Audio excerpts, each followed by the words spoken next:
So we are starting reviewing functions, and this first set of questions here, 1, 2, 3, 4, 5, 6, well, kind of got off the page here, are all things that are on the test related to that little drawing right there. It asks about g of 2. The first thought I would have is, all right, they're trying to tell me something about that drawing. And are they telling me an x number, or are they telling me a y number? Well, that 2 is either an x or it's a y. In this case, y is really like f of x. Actually, in this graph, y isn't f of x. What is it? It's g of x. Okay, so it's either they're telling me an x or a y, though. On my graph, all these points are made up of an x and a y. So what do you think they told me? That's this number right here. What's that, an x or a y? That's an x, because we know that because when we do the general form of something, it's g of x equals whatever. And the x is always supposed to go in that little parenthesis right there. So that must mean that 2 is telling me that x is 2. All right. I'm going to pause for a minute while you find g of 2 with your eyes up here. So if it's x is 2, you're going to go over to here. That's 2. But then the question is, should I go left and right until I hit the line, or should I go up and down? Well, that's an area where x is 2, that's x is 2, that's x is 2. This is the place. So we eventually go down here, and it touches there, and it's at 2 comma negative 2. So then, since they told you the 2, they don't want to hear that 2 again, so you wouldn't write the answer of 2 comma negative 2. We already know that part. They want to know that part, which is negative 2. All right, I'd like you to answer 2, 3, 4, 5, and try 5 and 6. They're a little bit of a challenge, but try them. I'm going to pause while you try.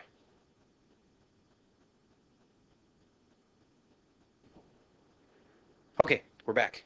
And the answers for 2 and 3 were 1 and negative 1.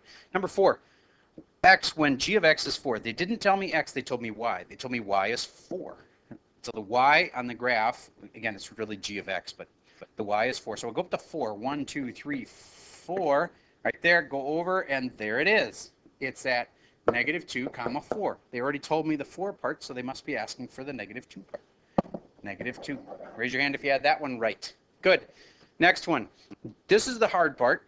If they tell you g of x plus 2 equals negative 2, did they tell you x, or did they tell you y? They told you y. Y is negative 2. So I go find y is negative 2, and that's right here. And I go over, and there's my answer. It's at 2 comma negative 2. Already knew the negative 2, so the x part of it must be 2. That part is the x part. That must be 2. So what does this number have to be right there to make it work? 0. So the answer is x equals 0.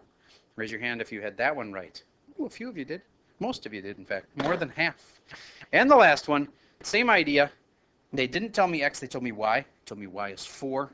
So I go up to y is 4. And that's up here.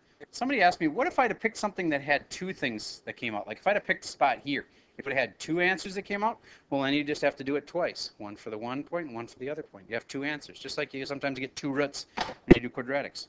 Okay, so if I have y being 4, then x must be negative 2. And if this right here has to be negative 2, what x value would make that work? 5. If I put a 5 in here, it would be 5 by 7 makes negative 2, so x must be 5. Did anybody get that one right? Okay, good. All right, moving on. Sometimes they don't give you the graph. Sometimes they give you an equation. All right.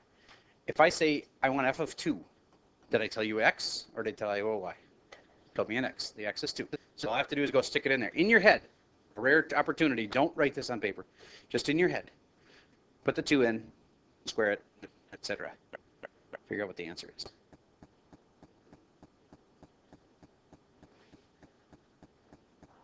Okay, the answer for number 1, we plugged in 2, and we got 9. For number 2, we stick in negative 1. Negative 1 squared. 1. 1 times 4. 4 minus 8. Negative 4. Absolute value of negative 4. 4 plus 1. There you go. Okay. Next one.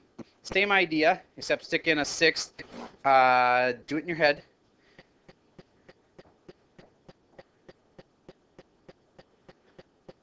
You go something like this. 6 minus 2 is 4. Square root of 4 is 2. 2 minus 3 makes negative 1. Ah, but it is out of the square root, isn't it? Ah, okay. All right. And now for number 4. Toughest problem up here. Because it doesn't... Well, actually, number 5 isn't super easy either. Try number 4, but I'm going to give you this hint because you haven't done these in a long time. Figure out h of 14 first. Then all you got to do is times by 2. The only problem is that h of 14 comes out to square root another number, and so your answer is going to have a square root in it. It doesn't come out nice. Okay? Simplify it as far as you can. See if you can answer number 4 right. Just for the really smart people in here. Here we go. So you stick in the 14 and you get square root of 14 minus 2 and then minus 3. That's really the square root of 12 minus 3. And then hopefully this is the part where you're smart enough to go, oh, that's the square root of 4, square root of 3 minus 3, which is 2 root 3 minus 3. And then you feel pretty proud of yourself that you got that right, and then you get the problem wrong. Because why? Got it times by 2. And then some of you guys got that far and screwed it up right at the end. I guarantee it, because some of you probably just said, oh, times by 2, so that makes 4 square root of 3 minus 3. That's wrong also. Why? Because if you times by 2, you got to times everything by 2. You just can't times the first thing by 2. So that's 4, and that's minus 6. Final answer. 4 root 3. So wait a minute. I think I have that. Yeah, that's right. That's right. That's right. 4 root 3 minus 6. Raise your hand if you have that one right. Good. Okay. The last one here. It's definitely on the test, and it's a little bit tricky. H of x is 13. Well, same deal. I said this every time. Did they give me x? Did they give me y? They gave me y. But y in this case is like f of x. Okay, so you can't plug that 13 into the square root there. You got to plug it in instead of the h of x. Wherever I see h of x, I can put a 13. So I'm going to put it right there. And I will have 13 equals that. Now, here's the real hard part. Actually solving that. Go ahead. Write it out. It's not as simple as you might think.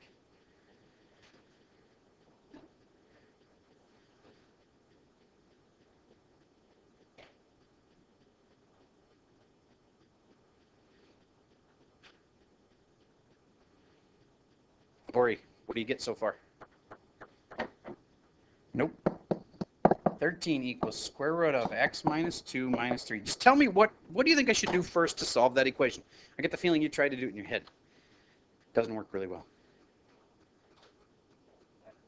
Add 3 to both sides. So then you got 16 equals square root of x minus 2. And again, if you try to do this in your head, you just go, oh, I know the square root of 16. Square root of 16 is 4. And so that's not what it is, though.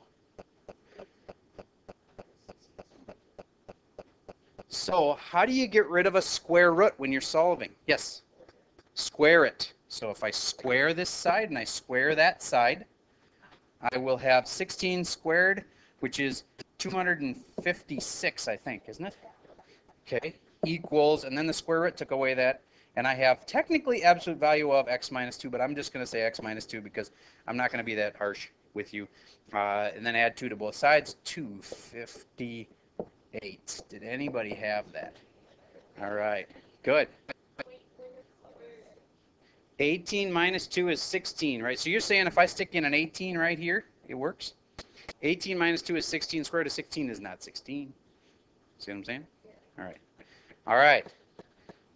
And technically, this should have been absolute value, which would really mean you do it twice. You do it once that way, and then you do it the other way, which would be, I don't have time for it on my video here. So I'm okay with that answer. Next one. Describe the transformations. This is that sliding around stuff, you know, like to the left, to the right, flip it this way, fight, fight, fight, that kind of thing. Okay, I got to stop recording here and give you guys a short break.